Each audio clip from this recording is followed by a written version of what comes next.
సుమారుగా 325 గ్రామాలని హాట్స్పాట్స్ కింద వీళ్ళు గ్రహించారు. ఎలాగ చేశారంటే డ్రోన్ సర్వేలెన్సెస్, మనకి satellite surveillances, at the same time మనందరికీ కూడా తెలుసు ఫిజికల్ విజిట్లు చేశారు. దగ్గర దగ్గర 20,000 ఎకరాల్లో ఇంతకు ముందు ఉండేది.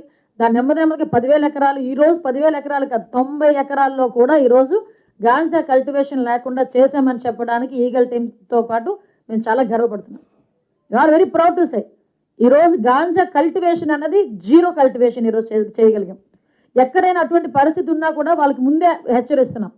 అటువంటి పరిస్థితి ఉంటే మేము మీ మీద కేసులు పెడతామని చెప్తున్నాం. ముందు ఆల్టర్నేటివ్ క్రాప్స్ ఇస్తున్నాం, వాటిని పండించుకుంటే సరే, లేకపోతే డెఫినెట్గా వాళ్ళ మీద కేసులు పెడతామని చెప్పి చాలా క్లియర్గా మేము ఇన్స్ట్రక్షన్స్ ఇవ్వడం జరిగింది. సో దీన్ని బేస్ చేసుకొని సిల్వర్ ఓక్, చాలామంది ఏమన్నారంటే సిల్వర్ ఓక్ 3 సంవత్సరాలు పడుతుంది సిల్వర్ ఓక్ రావాలంటే. మరి ఈ మధ్యకాలంలో వాళ్ళకి జీవనోపాధి ఏంటి?